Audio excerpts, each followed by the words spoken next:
Welcome to Grace Fellowship Baptist Church Wednesday evening Bible study for Wednesday, June 14th, 2023. We are in the book of 2 Samuel, chapter 21, verse 1. During the reign of David, there was a famine for 3 successive years. So David sought the face of the Lord. The Lord said, "It is on account of Saul and his blood-stained house. It is because he put the Gibeonites to death." Saul and his zeal for Israel and all the other problems he had, he persecuted the Gibeonites. The Gibeonites had made the Israelites swear an oath that they'd lied to them and said they were from far away, and that when they were really there in the land. This is when Joshua was invading, and that they wouldn't harm them. And the Gibeonites had lived among the Israelites ever since. They had become the servants to the people. They would, under Solomon, become temple servants, and Joshua had made them servants for the tabernacle. And but they had grown in number so that they didn't all have to serve the worship function. And so some of them had spread out and done other things. Saul had been trying to clean the land, and flatly he was being racist. And he tried to persecute the Gibeonites and had taken their land away, taken their houses away, taken their ability to support themselves away. And God did not like Saul breaking the oath that was still binding on the Israelites, that they would not harm the Gibeonites. And so after Saul died, David's in charge. Eventually it comes back to the Gibeonites still haven't been given justice.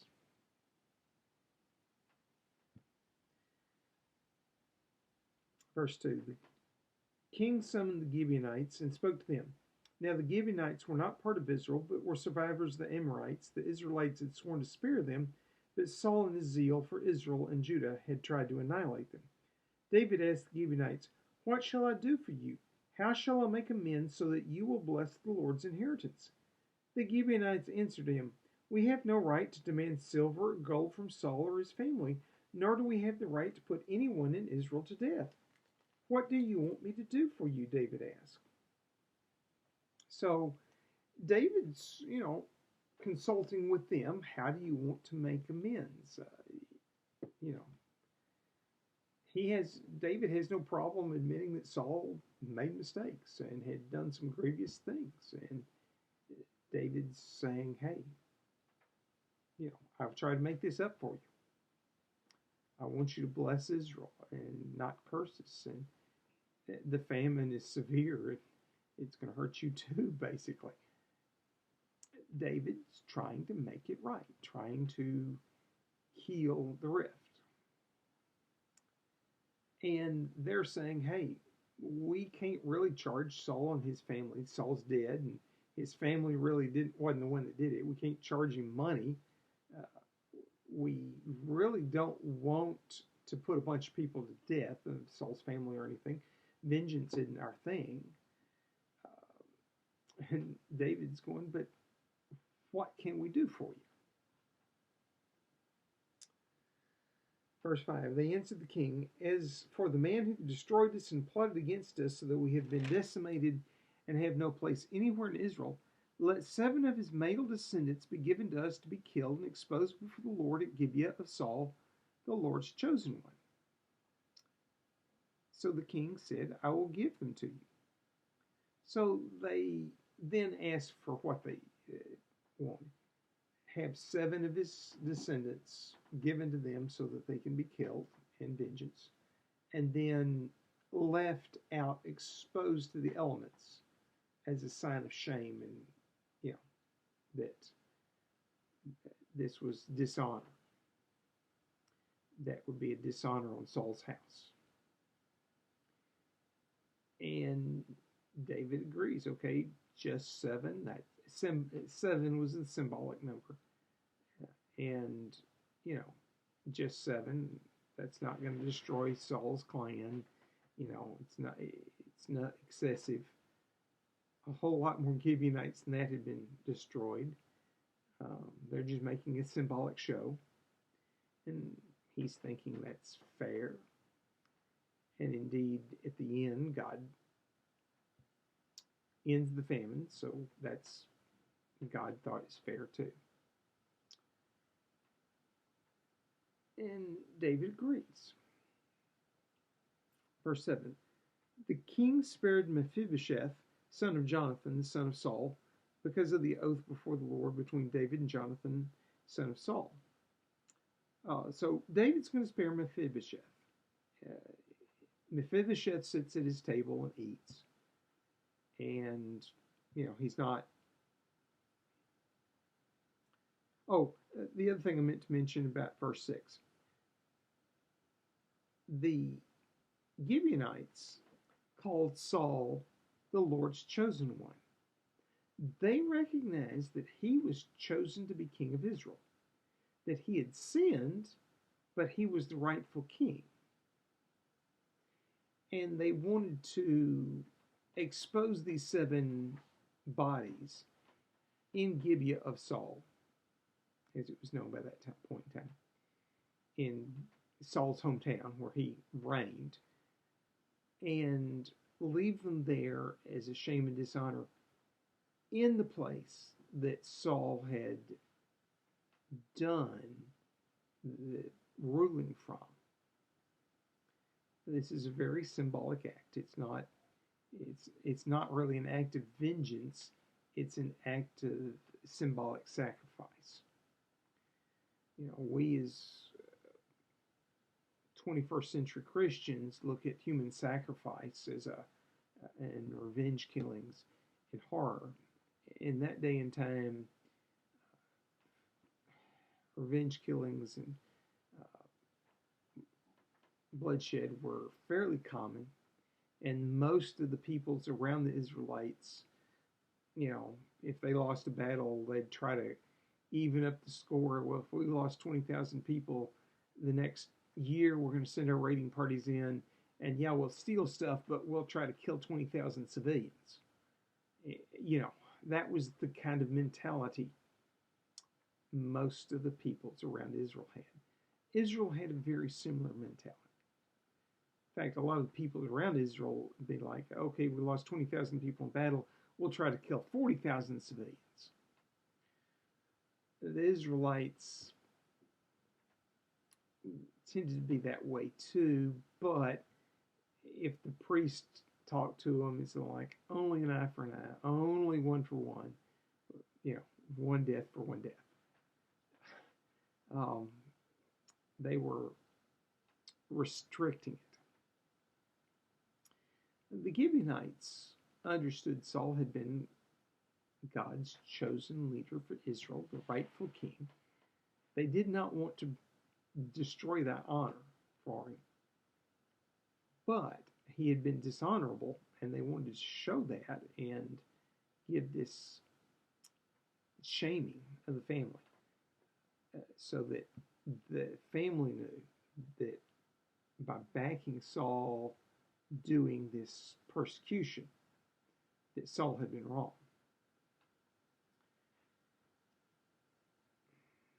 In that kind of bloodthirsty culture, that's a reasonable way to go about it. Let's face it, if they tried to wipe out Saul's family the way that Saul had, that would be poor. And David wouldn't want Jonathan's family and descendants touched. So let's see who he chose. Saul's family was much larger than 7 men. This was just a bare dent in the clan. And the clan would probably go, yeah, okay, Saul was guilty, and let's see who the king picks. Does he pick the important leaders like he's going to gut the clan, or does he pick minor, unimportant people in the clan? And, you know, it's symbolic, and we go on.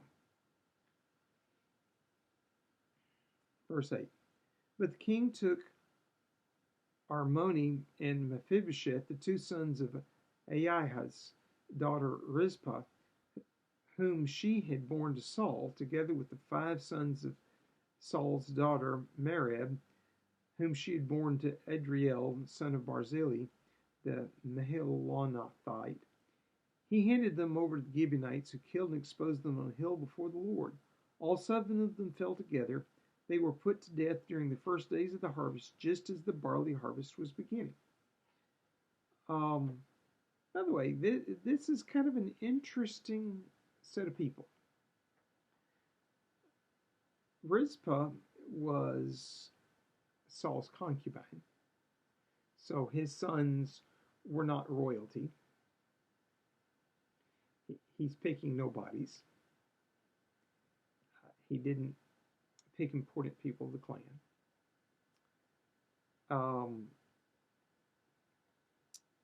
The 5 sons of Saul's daughter Merab. I think it's First Chronicles, this parallel account. Merab there is called by her original name, that she was Saul's daughter Michal, the one that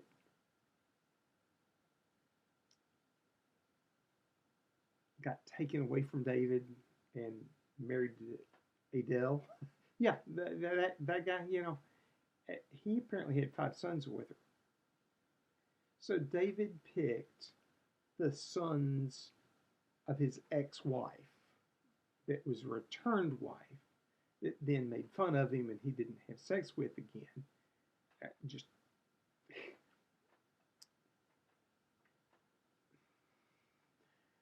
you know, sometimes you shouldn't annoy the king. She lost her 5 sons by the man that she shouldn't have been married to begin with.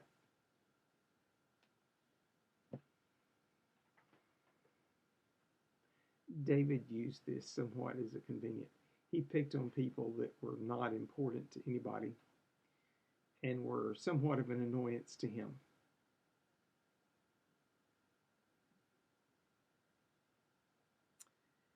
And Adriel, son of Barzillai, the Mahalathite, Barzillai, by the way, is the guy that the last several chapters came out and gave David, as he escaped Absalom and as he came back, gave supplies.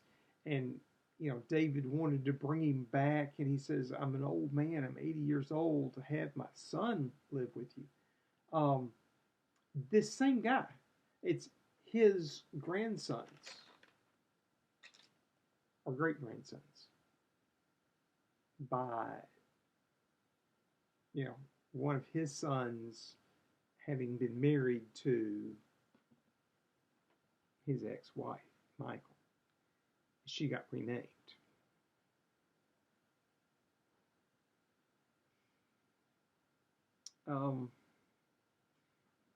This tells us a little bit about when it happened, this story. This story happened fairly early in the story arc that started with David and Bathsheba having adultery and ended with Sheba being executed and his head thrown over the wall. And in the middle, Absalom, you know, Amnon and Absalom and their problems. Because Barzillai, his son, marrying Michal, the Saul's daughter, David's wife, and Saul did that. Saul was marrying into a rich clan. Barzillai was rich and powerful at that point in time, and he was a young man, a fairly young man. He had marriageable age sons, but he's still a fairly young man. By the time David's around, he's an anciently old man and still strong and vigorous. He's out marching around the countryside delivering food. You know, he's pretty vigorous. He's been there all that length of time. But by this point in time, Michal has come back to David. Barzillai's son he took what was left of the family that had been born to him by Michal, and he's raising his children. And Barzillai then, tries to get in good with the new king. And when Absalom rebels, he gets his chance, and he does. But David takes his wife's sons, and she changes her name in this process. That's why she's known now as Merab. Merab has the meaning, the connotation that she's in grief. That she is unconsolable. She's lost 2 husbands, and they're both still alive. She's been passed around as prize. And she's lost her children she's born because they got to stay with dad. That was the culture.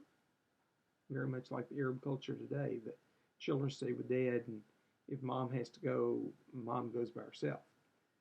Kind of the opposite of what we do here in the West, where the mother gets the children and dad is the one that goes off by himself. The clans were definitely patriarchal and led by men, and so the children were part of the clan. If the wife had to go away, the woman had to go away, the children stayed with the clan, stayed with dad. And they viewed it more as not staying with dad, but staying with the clan. It's a very family-oriented structure they have. And the children would be the continuation of the clan. She changes her name to indicate she's in grief. And this passage calls her that. 1 Corinthians calls her Michal at the same point. So we know it is the same person. She changed her name. This means it's after he's brought the tabernacle back into Jerusalem, and she's rejected him and made fun of him. And she's now living in a house by herself, being supported by David, but not having any more children.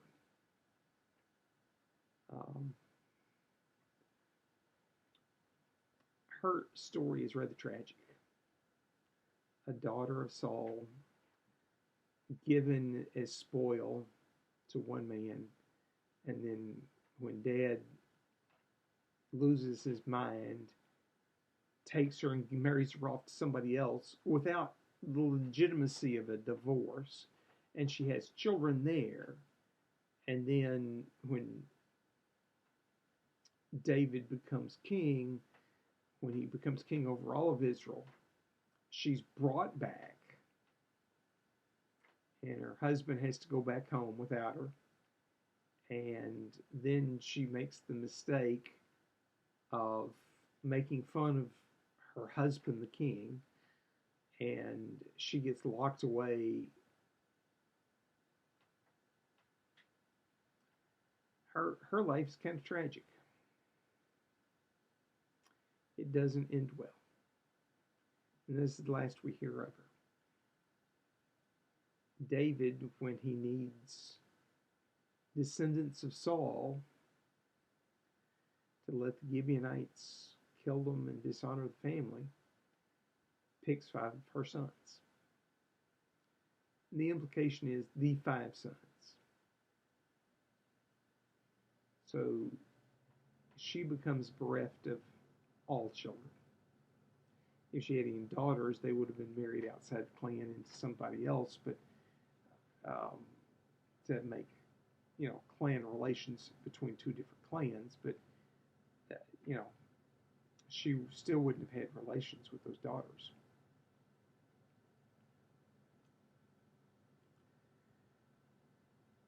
Anyway, the Gibeonites then do that plan. They kill the 7 men and leave their bodies exposed on the hill. They kill them early in the barley harvest, which was the first harvest of the fall harvest season. And there were summer crops that were harvested all along, things like, greens and spices and fruits and things like that. But those kind of things aren't, you harvest everything at once. It grows until it gets ripe, and then you harvest everything at once. It's kind of like, growing squash or tomatoes, which are both not in Palestine at that point in time. You know, if you're growing squashes, a squash gets ready to eat, you pick it, and another one is there in a few days, and you pick it, and another few days, and you pick it, and you just kind of continuously harvest. You go out every day or every 2 or 3 days, or it's like harvesting green beans. They would have had, we don't have any records that they ate their beans green, but they would have had beans that you could go out and pick green. And every culture that we know of that grows beans does harvest them green if food's short. It does several things. Most bean crops, if you pick them before the end of the flowering season, the bush goes, oh, something's eating my seeds, so it grows more flowers and gets bushier and grows more and produces more beans. If you leave them, it'll produce, a double handful of beans and say, I'm done, and dies. If you pick the green ones for a few weeks, it'll produce, an abundance more instead of, 10 or 12 times the number of crop that you planted. You'll get 50 times the crop you planted. So, a lot of cultures figured out, go pick the green beans, the first few green beans on every plant, and let them multiply out and get a bigger crop overall. And the harvest is later in the season, but we get something to eat during the season. And that way you didn't have to depend as heavy on your stored food from last year, and you could be eating the food that's growing this year. So, but the barley harvest was the first harvest where everything came right, and you worked hard, and you harvested it, and you threshed it, and you stored it, and then once the harvest was over, you weren't going to get any more crop until after you planted seed and they grew and you harvested next year. That kind of harvest. It was the first of those. And after the barley harvest, you have a little bit of time before the wheat harvest starts in. And you had the wheat harvest, and you had time to get it all stored up. And then there was some other harvest in there. And then at the end of harvest season, it started to rain. And you should have already had your winter crop in by the time it started to rain. That way, when it started to rain, that crop could sprout and grow all winter and then, be ready to harvest later. So the end of harvest season, and I think it was 4 different reaping seasons in harvest season, was the end of harvest season when it started to rain. For one thing, if you hadn't got it in yet and it gets wet in the field, it's ruined. So you got to get it in before it rains. That's why when the Israelites asked for a king and Samuel said, okay, I'm going to anoint Saul, but here you know your sin, this is harvest season, you're going to see rain, and it rained. They knew they had sinned because rain did not come that time of year. It ruined the crop if it did. It was almost as bad as drought,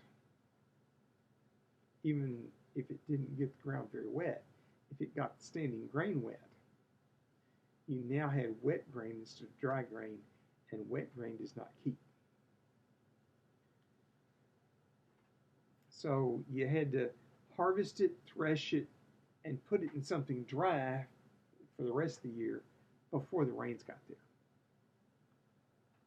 Well, they're laying these bodies out, exposed, unburied, from the beginning of barley harvest till the rain. That's their plan.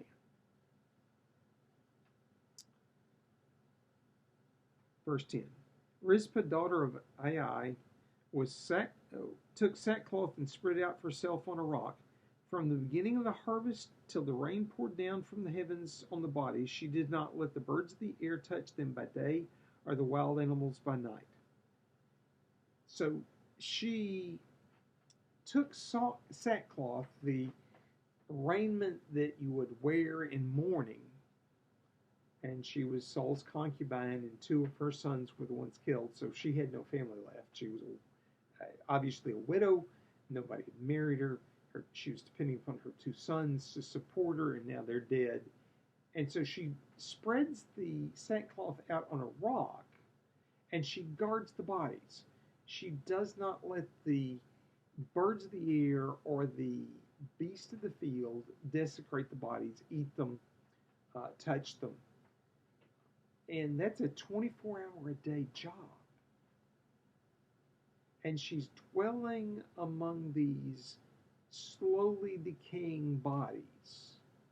They may have been slowly drying out too, but they would have been very foul smelling. And 7 of them in the field, you know it's got to be rank. And the insects would have been there. She would not have been shooing off the insects. And so she's keeping the ravens and the vultures and the buzzards and that kind of thing off of them by day, and she's keeping the scavenger animals off of them by night. In that countryside, it would have mainly been jackals and lions and hyenas. As far as we can tell, hyenas did not come that far. There probably would have been wild dogs, or even the city dogs, the town dogs, doing that. But she would keep them shoot off too, which means she didn't get a lot of rest. She couldn't sleep sound. It indicates she did not wear the sackcloth. She wore fairly normal clothes, but she spread the sackcloth on the rock and she sat on the sackcloth. It was a sign of mourning, but she was also honoring the 7 men that died, that were killed, and keeping them from being desecrated any more than they were already. And she did that till it started raining. When it started raining, she quit. Staying out in the rain just apparently wasn't her thing. She made her point, or whatever. Verse 11. When David was told that Ai's daughter Rizpah, Saul's concubine, had done, he went and took the bones of Saul and his son Jonathan from the citizens of Jabesh Gilead. They had taken them secretly from the public square in Bethshan, where the Philistines hung them after they struck Saul down at Gilboa. David brought the bones of Saul and his son Jonathan from there, and the bones of those who had been killed and exposed were gathered up. They buried the bones of Saul and his son Jonathan in the tomb of Saul's father Kish in Zelah in Benjamin, and did everything the king commanded. After that, God answered prayer on behalf of the land. So when it started to rain and Rizpah left the field, David got told about it, and he went and gave orders that Saul's bones and Jonathan's bones and these 7 men's bones, and once they got wet, the flesh would have just basically sloughed off, because they've been out there in the field for 3 months basically, and the skin may have dried, but insects and maggots have kind of eaten out the inside, and when it rains, what's left is going to be bones. And so David has their bones gathered up, and Jonathan and Saul's bones taken from Jabesh Gilead, and he buries them all in the tomb of Kish, Saul's father, and honors these 9 men, Saul, Jonathan, and the 7 Gibeonites killed, by burying them in their proper tomb, in the family tomb. And he did it at the king's expense. And he had people do that and cleanse the field by picking up all the bones. Because the field would have been considered unclean if any human bone had been left in it. And it would have been untouchable. And that may have been part of the thought of the Gibeonites, is let's desecrate their land so they can't use it. That's not explained. But David was like, no, we're not going to desecrate the land. You've made your point. Let's clean up. Let's bury everybody, honor everybody with burial now that you've made your point. You promised, you said, during harvest season, and now harvest season's over. And he has the land cleansed. And by the time of spring, the land would have been considered clean and pure again and could be used. So the land was not able to be used during harvest season.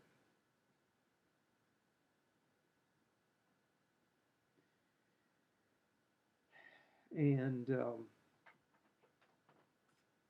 if it was, a field where animals graze, that just meant the animals couldn't graze on it, and come spring, they could graze on it again. It wouldn't have really hurt the land. In some senses, the human flesh would have been fertilizer and nourished the land, so that next spring it would have been more lush. But God heard the prayer of the Gibeonites and of David that after this, God would break the famine, break the dry spell, the drought. And he did. And it rained, and when the fall rains came, that broke the drought in one sense. But come the next spring, the spring rains came. And that's also probably why Rizpah left when it started raining. The drought had been broken. And we here in Fort Worth suffer drought every once in a while. And when it starts raining, we rejoice. She was probably rejoicing that, hey, this saga is over. I don't have to guard the bodies anymore. And the drought is broken. Her man may have committed sin, and she may have suffered along with him because of it. But now it's broken, and there can be growing again.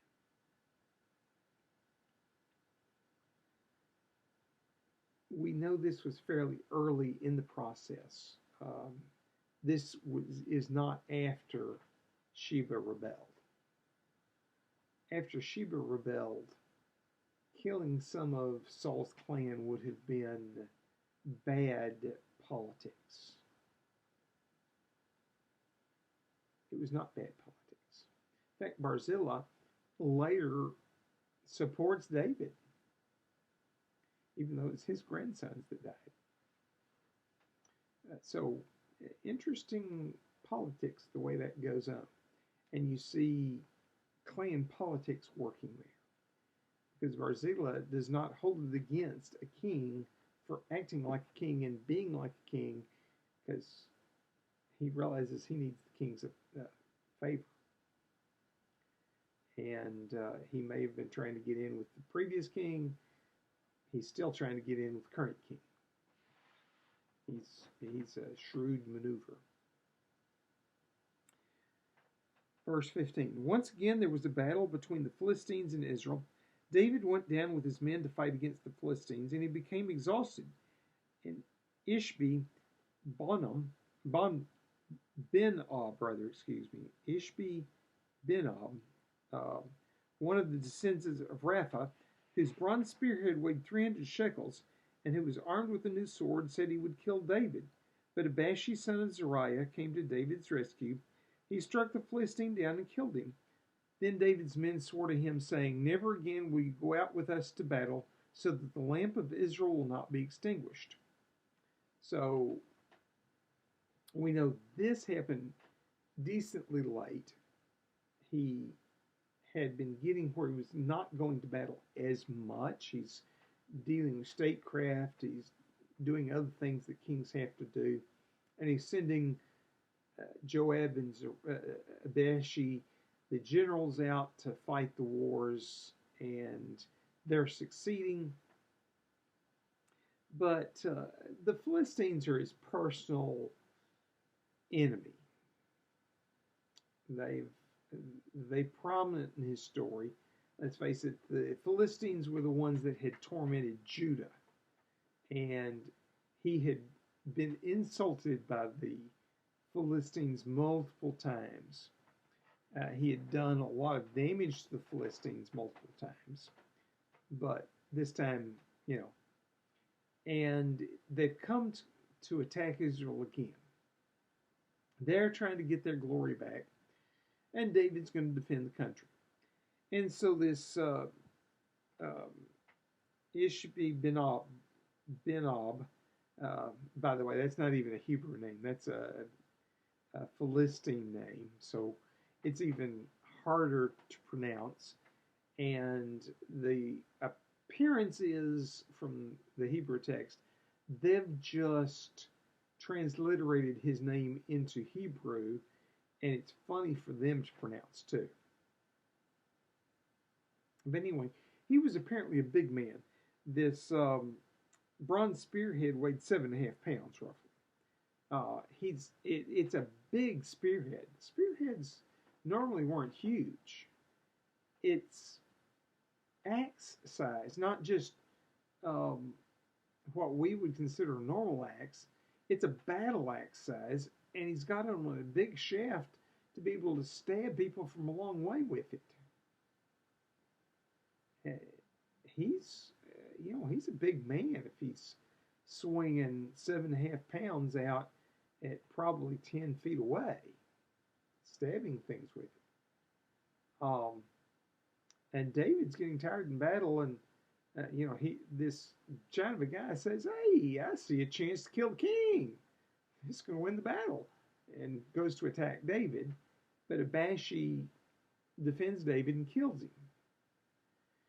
And his men realize that David's getting too old.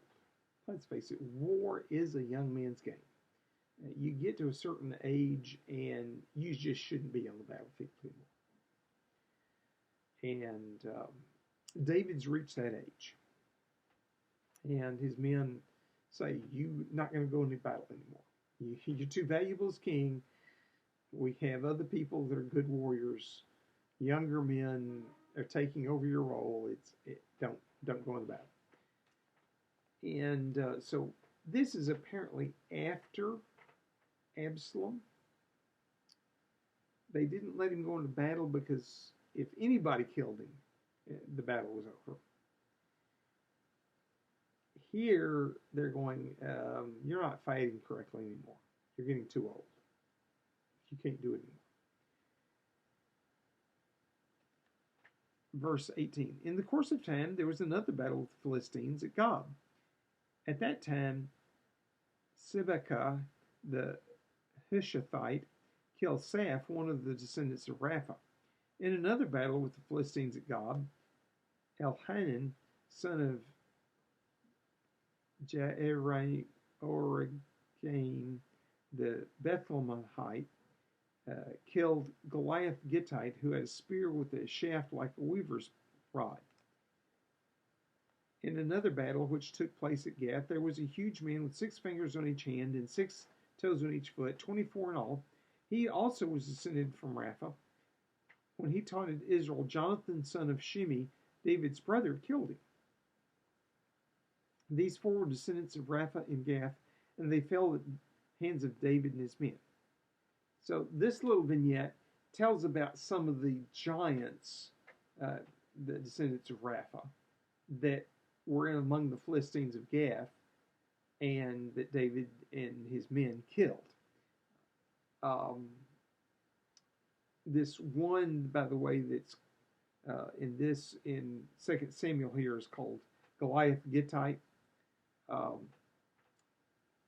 Chronicles, when it tells the same passage, says that it was this brother of Goliath that David killed.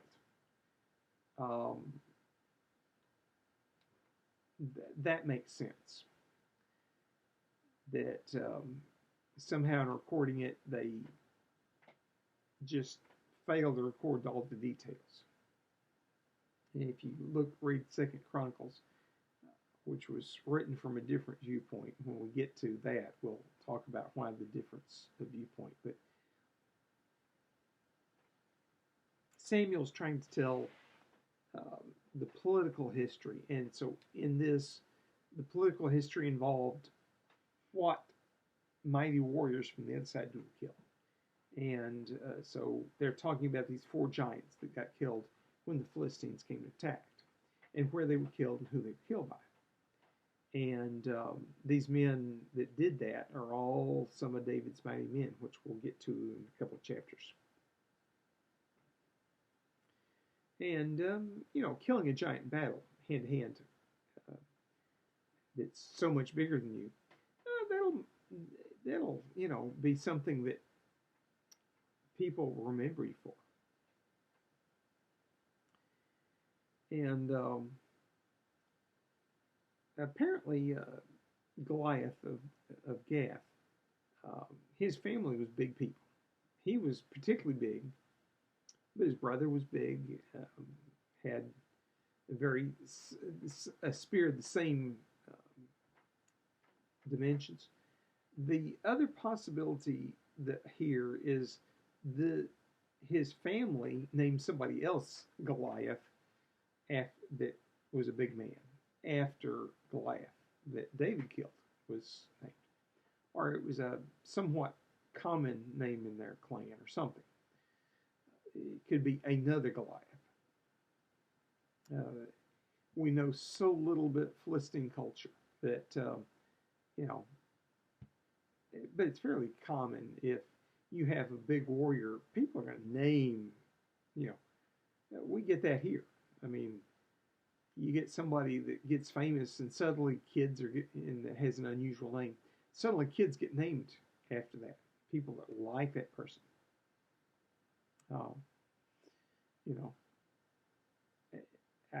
We see that all the time. And so, another Goliath was killed, or the brother of Goliath was killed. Didn't really matter. He was a giant, and he got killed. They're pointing out that David and his men weren't scared of size, that they were willing to take on giants, trusting God in battle, that they would win.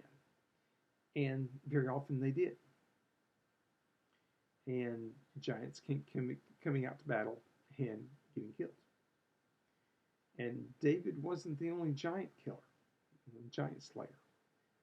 The Philistines, even though they had large men occasionally pop up in their population, didn't get to win just because they had a big man for hand-to-hand combat.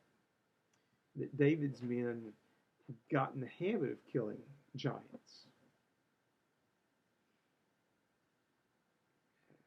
That's the point of this little part. And we don't know that they were killed in this order. The implication is they probably were. The language is stated like they were killed in this order, so they very likely were. That David was off the battlefield when the last three were killed. But God was their protector, and they knew that. And they didn't have to have their hero, David, kill the giants. He may have gotten famous for killing a giant, but it became, in one sense, much more common. And they weren't scared of the giants. And they would go face them in battle and prevail.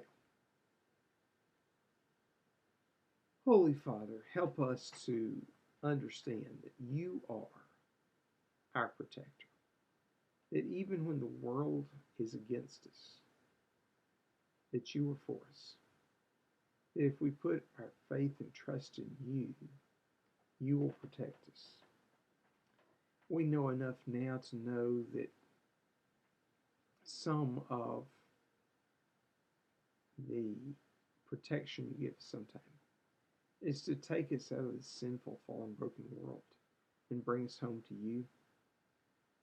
But sometimes you demonstrate your strength and your power and your authority here on earth by protecting us through the evil.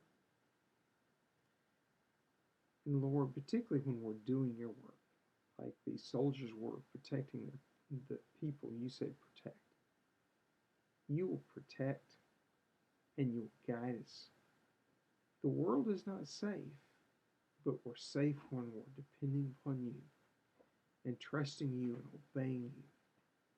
So have us to be people who are obedient to you, that you can protect us. In your holy name, amen.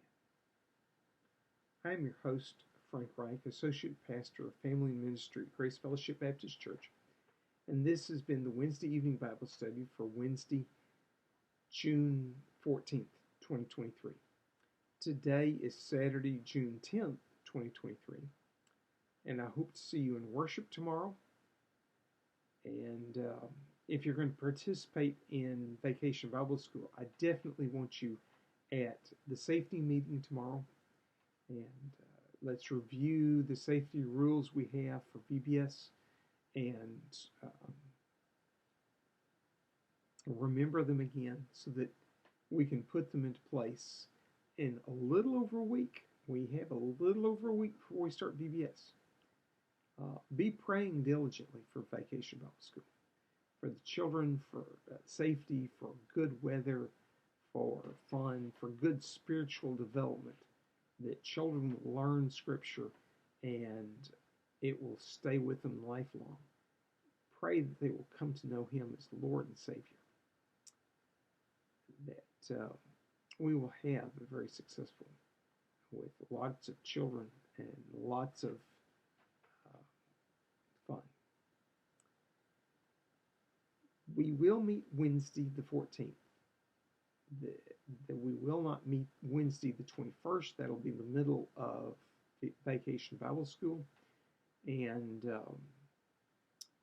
that will not be a time that we can meet. We will meet the 28th, and we'll make a decision about July 5th, I think is the first Wednesday of July later.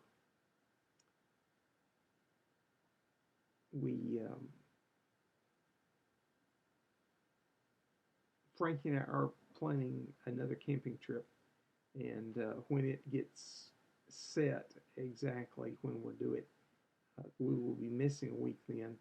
I will be asking Oscar to, I will record the Bible study and then asking Oscar then to play it on the screen so that y'all can see that one. We don't miss many weeks. But Vacation Bible School is so important. We don't have Wednesday evening Bible study that week. For one thing, most everybody's participating anyway, and we're busy and we're tired by that point in time. Just adding one more thing isn't necessary. So y'all have a blessed week. I hope to see you tomorrow. Hope to see you Wednesday. If not, I'll see you here on YouTube.